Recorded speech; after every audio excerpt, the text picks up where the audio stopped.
So, folks, we gotta talk about Jeffrey Epstein. You know, that guy who's best friends with the current president of the United States. Anyway, despite the fact that there have now been months of hearings about this, there have been victims coming forward and talking about it. There have been there's like a convicted pedophile who has been moved around our prison system and is now like has a status that enables her inexplicably to leave prison despite having a prison sentence handed down by a jury of her peers that keeps her behind bars for like a decade. All of this is inexplicable, but according to Donald Trump, it's very easy. It's very easy to understand. It's very easy to understand. Here's the issue. There have been survivors of Jeffrey Epstein speaking at a press conference on Capitol Hill. They're calling for these case files, these documents to be released. And Thomas Massie, who was sponsoring a discharge position to get the House to vote on releasing those documents, says he doesn't believe you're implicated in these files, but many of your friends and donors may be, and he says that's why the Justice Department is redacting them and slow-walking the release.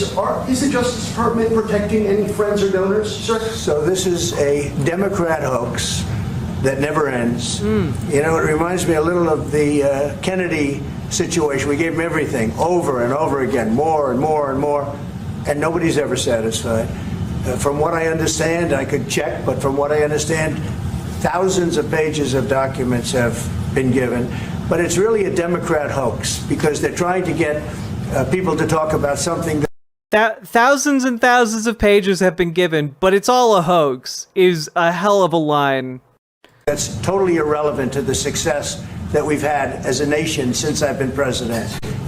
Also, you know, when Donald Trump tries to like deflect like that, you know, it comes across very clumsy, of course, but like, you know, it's because he's uncomfortable about it.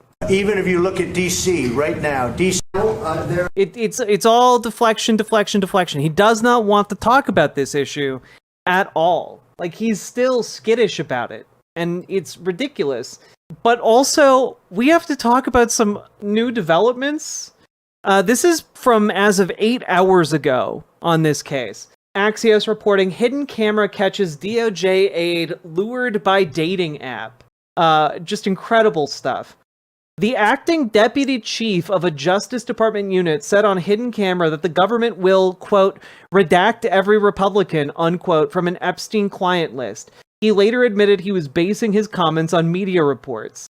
But the O'Keefe Media Group, a far-right media organization, secretly recorded Joseph Schnitt's comments and published them on Thursday. Which, like, oh great, James O'Keefe is still running around doing his little shits and giggles. So, should we trust this? Maybe, but also maybe not. You know, we'll see. Schnitt had no idea he was being recorded on video when he met the O'Keefe reporter, who he said was pretending to be an au pair on the dating app Hinge.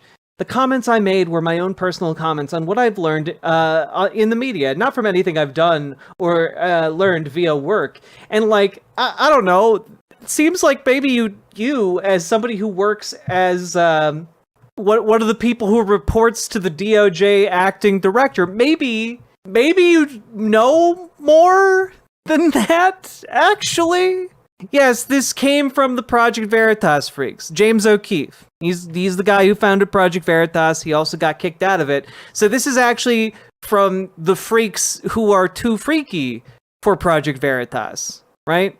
And I do have to say, that's a weird move. I think it might indicate a repositioning on James O'Keefe's account in order to try and stay ahead of where the wind might blow here. The DOJ told Axios this comment refers to all comments in the video, but would not confirm whether they were referring to both O'Keefe's and Schnitt's words. Yeah. I don't know. I think that this is interesting. It's not exactly groundbreaking, but it does indicate that the DOJ is aware of what's happening, obviously. And Trump is still trying to say it's a hoax, but clearly official things are in the works from the DOJ on this. We know that earlier this year, the FBI was mobilized in order to go through files and assemble information on this. But it's all a hoax. Or it's a hoax and they're going to release more information periodically after that information has been reviewed and maybe lightly edited for clarity. I'm just saying a lot of this shit is weird, and I don't trust the government to assemble this list. I feel like they have so much incentive to lie, it's ridiculous. I want to throw this out there. I wanted to play a bit of this, not all of it, but NBC assembled a number of Epstein and Maxwell survivors and members of their families to talk about what happened here. Tonight, as you can see, just really within the last couple of hours, I sat down exclusively with the biggest group of survivors and their family members brought together at the same time. Some of these people had never met each other before, including a woman who has never before come forward to share her story about the abuse she says she faced at the hands of Jeffrey Epstein. I want to play for you now my conversation with these individuals you're hearing for the very first time right here on NBC News Now. A show of hands here. If you or somebody you love was abused or trafficked by Jeffrey Epstein or Ghislaine Maxwell. All of you. So given that, you are here together, the 9 of you in this room, in this, what feels like a show of solidarity. Why? Why did you decide to come here today? Jess? I'm coming here because there's been a severe miscarriage of justice, a delay in accountability, and we've all come together beautifully and tragically, which feels healing and devastating all at the same time, to speak out and to be fueled by each other's voices in a way that I don't know that we've had the opportunity to in the past. Mm-hmm. Beautifully said. Yeah. I'm here for the same reasons, but for me, the most important thing is accountability. My whole mission is to get somebody, or the majority of the people, to be held accountable for what they did and what we've all been suffering through for the last, 15, 20 years. Marika, you're somebody who has spoken publicly about your experience before. Mm-hmm. What does it mean to you to be sitting alongside 8 other people in telling your story and in being here? Today, I didn't think I would be here 6 years later from when I was here in 2019.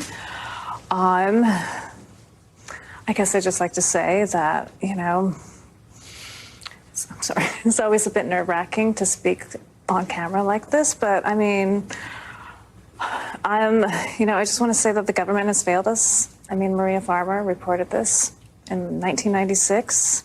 And now there's a pending lawsuit where hopefully there will be some accountability. Yeah. And I would encourage all of you to go watch this whole thing. I wanted to play just a brief snippet here to demonstrate that, hey, a bunch of these victims have been organizing behind the scenes for years.